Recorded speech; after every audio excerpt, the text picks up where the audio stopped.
Hello friends, welcome back to my channel social science learners together. आप सब अच्छे होंगे, अच्छे से अपनी स्टडी कर रहे होंगे, अपनी फैमिली के साथ क्वालिटी टाइम स्पेंड कर रहे होंगे। फ्रेंड्स, अगर अब तक आपने मेरे चैनल को सब्सक्राइब नहीं किया है तो प्लीज़ सब्सक्राइब कीजिए। वीडियो अच्छा लगता है तो लाइक ज़रूर कीजिए और एंड तक ज़रूर वीडियो को देखिए, क्योंकि जब तक आप वीडियो को पूरा देखेंगे आपको जो कंसेप्ट है, जो चैप्टर से रिलेटेड डिटेल्स है इम्पॉर्टेंट, वो आप तक नहीं डिलीवर हो पाएंगी। और आपके साथ जो मैं भी सीख रही हूँ, क्योंकि आपने एक चैनल का नाम है सोशल साइंस लर्नर्स टुगेदर, तो हम सब मिलकर सीख रहे हैं। तो ये सीख तभी कामयाब होगी जब आप और मैं दोनों कंटिन्यूसली ध्यान से पढ़ेंगे, अपने नोट्स मेंटेन करेंगे। और सिर्फ एक बार पढ़ने से बिल्कुल भी याद नहीं होगा, आपको वीडियो को ध्यान से सुनना है, उसके बाद आपको अपने नोट्स मेंटेन करने हैं और फिर उसके साथ रिवीजन ज़रूर करना है। जितनी बार आप रिवाइज़ करेंगे उतनी बार आपको अच्छे से याद होता जाएगा और लाइफ टाइम के लिए चीज़ें आपको याद रहने लगेंगी। तो चलिए शुरुआत करते हैं आज के अपने वीडियो की। फ्रेंड्स, लास्ट में हमने जलवायु मीन्स क्लाइमेट जो चैप्टर था उसका इंट्रोडक्शन किया था। फिर सेकंड पार्ट में हमने जलवायु को प्रभावित करने वाले कारकों के बारे में बात की थी, अक्षांश के बारे में पढ़ लिया था। सेकंड जो पॉइंट था वो ऊंचाई था। अक्षांश से रिलेट मैं आपको एक बार फिर से रिमाइंड कराना चाहूँगी कि जो अक्षांश वाला पॉइंट था उसमें हमने कर्क रेखा के बारे में पढ़ा था। कर्क रेखा जो कि भारत को दो बराबर भागों में बांट देती है, एक उत्तर तो दूसरा दक्षिण। उत्तर वाले पार्ट को क्या कहा गया था? उपोष्ण कटिबंध। जबकि दक्षिण वाले पार्ट में आपकी कौन सी जलवायु पाई जाती है? उष्ण कटिबंधीय। तो इस प्रकार भारत में उष्ण एवं उपोष्ण दोनों प्रकार की जलवायु की विशेषता पाई जाती हैं। अगर ऊंचाई की बात करें, हाइट, ऊंचाई में हमने हिमालय पर्वत की रूपरेखा की थी, जिसमें आपको बताया गया था कि जो हिमालय पर्वत है वो लगभग 6000 मीटर है और हिमालय का रोल क्या है कि मध्य एशिया से चलने वाली ठंडी हवाओं को भारतीय महाद्वीप में प्रवेश करने से वो रोकता है। और यही कारण है कि मध्य एशिया की तुलना में भारत में कम ठंड पाई जाती है। आज की वीडियो में मैं आपके साथ डिस्कस करूंगी वायुदाब एवं पवन तंत्र। ये वाला जो पॉइंट है ना, थोड़ा सा टिपिकल है, बट अगर आप ध्यान लगाकर इसको सुनेंगे, एक बार सुनने के बाद उसको समझने की कोशिश करेंगे, तो आई होप आपको इससे रिलेटेड कोई भी क्वेरी नहीं रहेगी। और इस पॉइंट से रिलेटेड जितने भी इम्पॉर्टेंट फैक्ट हैं वो मैंने बुक से तो लिए हैं, साथ में अदर सोर्सेस को भी ट्राई किया है।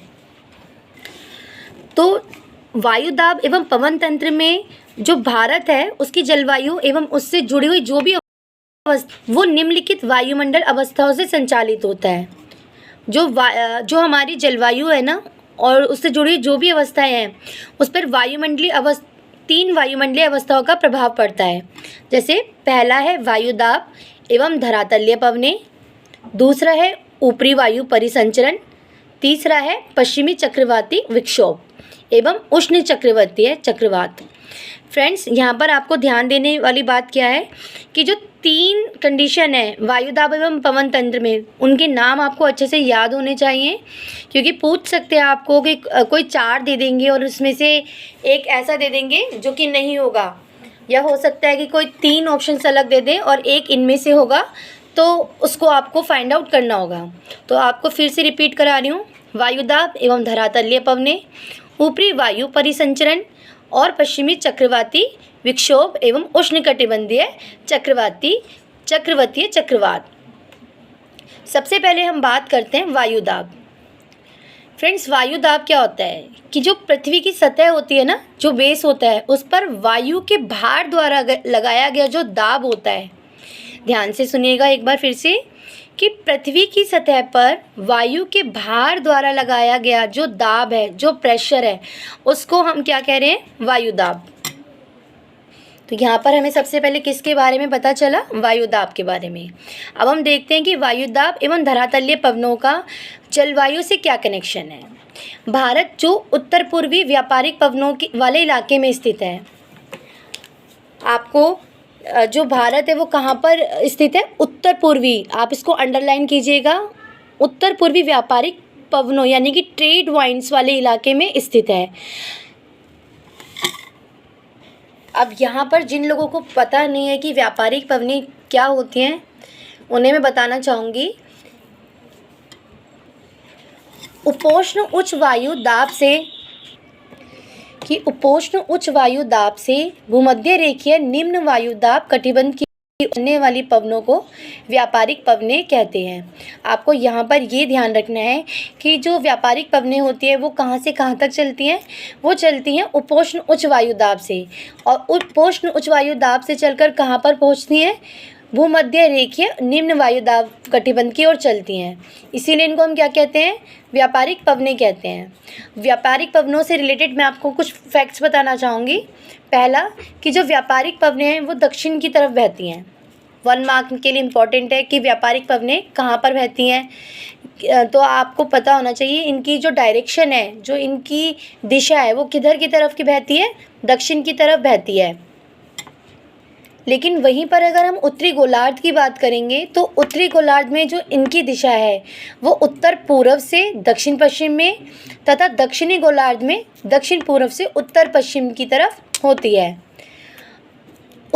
अब एक जो है उत्तर व्यापारिक पवनें उत्तरी गोलार्ध के उपोष्ण कटिबंधीय उच्च दाब पट्टियों से उत्पन्न होती हैं।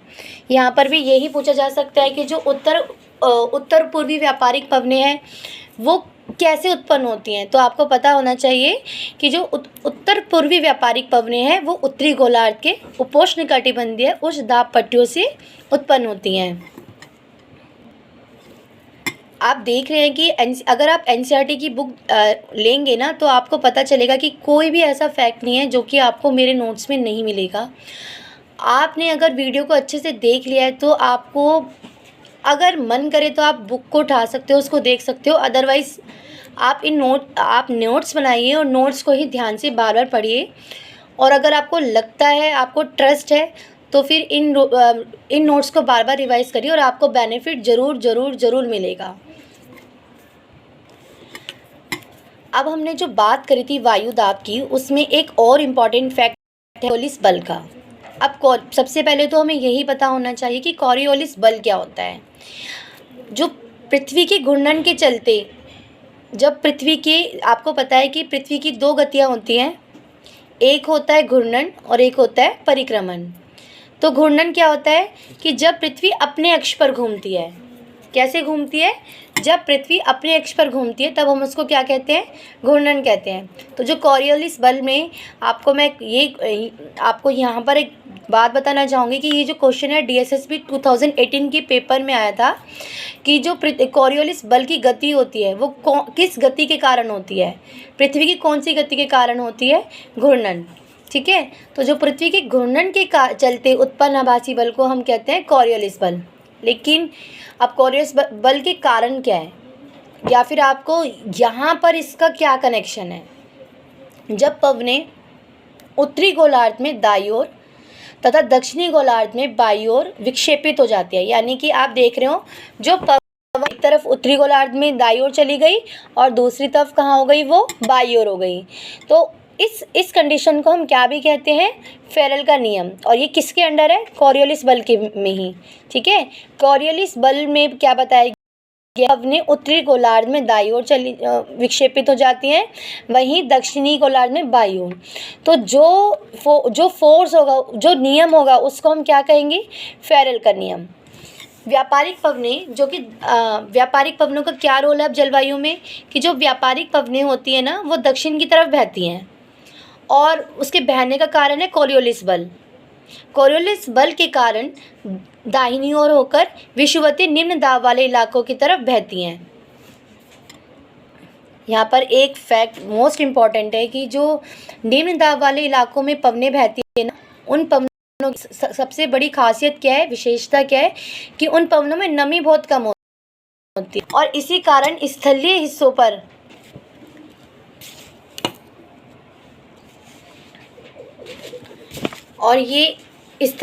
पर उत्पन्न होती है। हम बात कर रहे हैं निम्न दाब वाली वायु की।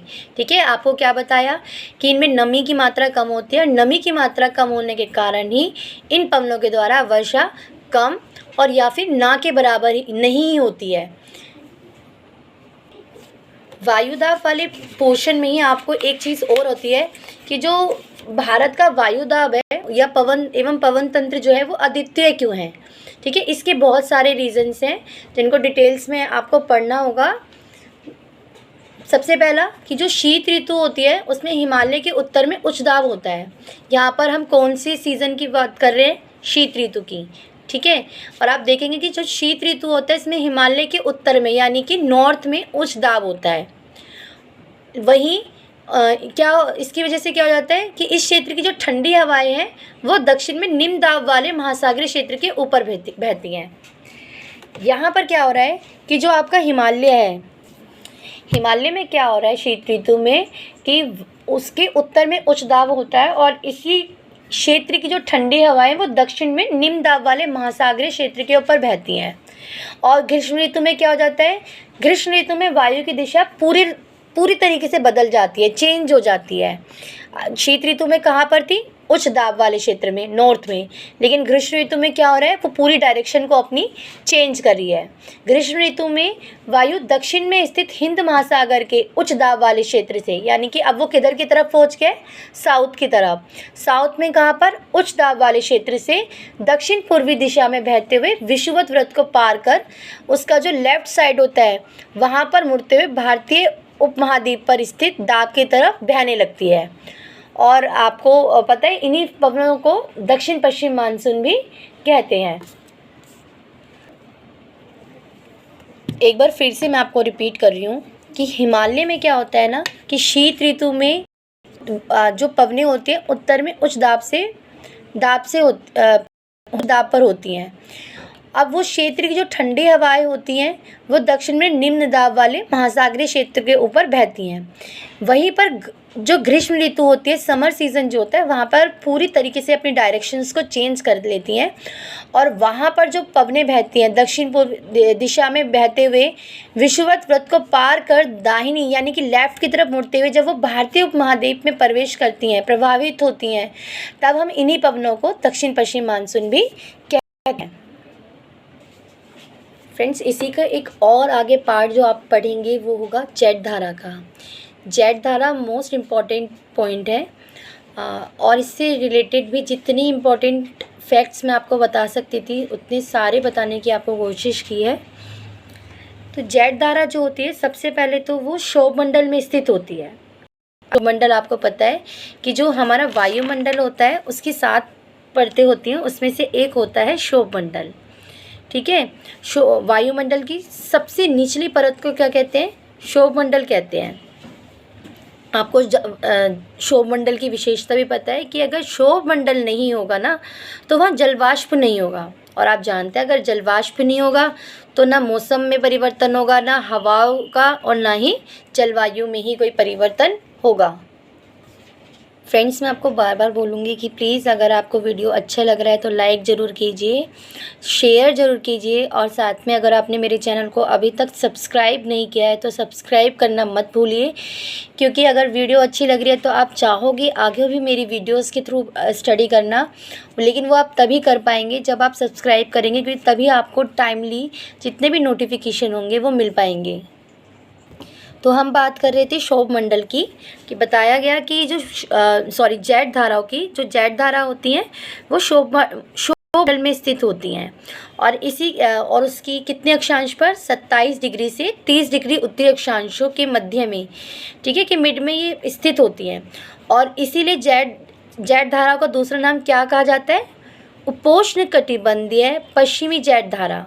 ठीक है, हम यहाँ पर जेट धारा भी 2 प्रकार के पढ़ेंगे, एक पश्चिमी जेट धाराओं के बारे में तो दूसरा पूर्वी जेट धाराओं के बारे में।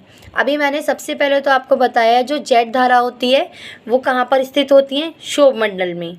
ठीक है, उसके बाद इनकी जो गति होती है, इनकी जो स्पीड होती है वो ग्रीष्म ऋतु में यानी कि समर में 110 किलोमीटर पर आवर होती है।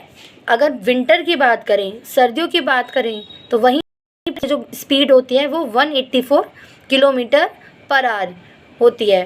वहीं बहुत सी विभिन्न जेट धाराएं आपको देखने को मिलेंगी, लेकिन अगर हम सबसे स्थिर जेट धाराओं की बात करें, इस पॉइंट को आप हाईलाइट कर लीजिएगा, ध्यान से उसको देख लीजिएगा कि जो सबसे स्थिर जेट धारा है वो है मध्य अक्षांशीय एवं उपोष्णकटिबंधीय जेट धारा।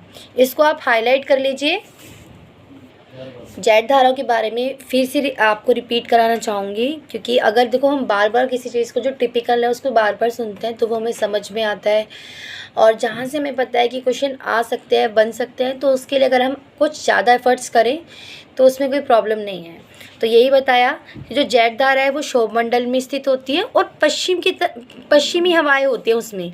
फिर मैंने आपको इसकी स्पीड के बारे में बताया कि समर में इनकी स्पीड कितनी होती है, 110 किलोमीटर पर आवर, वही विंटर में 184 किलोमीटर। और सबसे स्थिर जेट धारा कौन सी है, आप मेरे साथ एक बार बोलेंगे, मध्य अक्षांशीय एवं उपोष्णकटिबंधीय जेट धारा। ये इम्पॉर्टेंट है, मध्य अक्षांशीय एवं उपोष्ण कटिबंधीय जेट धारा। अब जेट धाराएं भी दो टाइप्स की होती हैं, पहला पश्चिमी जेट धारा और दूसरा पूर्वी जेट धारा। तो पश्चिमी जेट धारा कौन सी थी, जो 27 डिग्री से 30 डिग्री उत्तरी अक्षांश के मध्य में स्थित होती हैं, ठीक है। और भारत में जो ये जेट धारा है ना, ग्रीष्म ऋतु के अलावा साल भर हिमालय के दक्षिण में बहती हैं, प्रवाहित होती हैं। अब बात करते हैं हम पूर्वी जेट धारा की, कि पूर्वी जेट धारा जो उष्णकटिबंधीय पूर्वी जेट धारा कहलाती है, गर्मी के महीनों में प्रायद्वीपीय भारत के ऊपर तकरीबन 14 डिग्री उत्तरी अक्षांश में प्रभावित होती हैं। आपने देखा होगा कि जो पश्चिमी जेट धारा थी उनकी विशेषता थी 27 डिग्री से 30 डिग्री उत्तरी अक्षांश में वो बहती हैं, जबकि जो आपकी पूर्वी जेट धारा है वो प्रायद्वीपीय भारत के ऊपर तकरीबन 14 डिग्री उत्तरी अक्षांश में प्रभावित होती है। चलिए फ्रेंड्स, यहाँ पे आपने एक वर्ड सुना, प्रायद्वीपीय भारत। क्या आप कमेंट सेक्शन में मुझे बताएंगे कि प्रायद्वीपीय भारत या भारत को प्रायद्वीप क्यों कहा जाता है?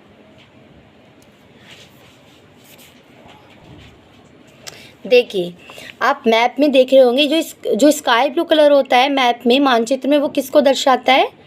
पानी को। बिल्कुल सही।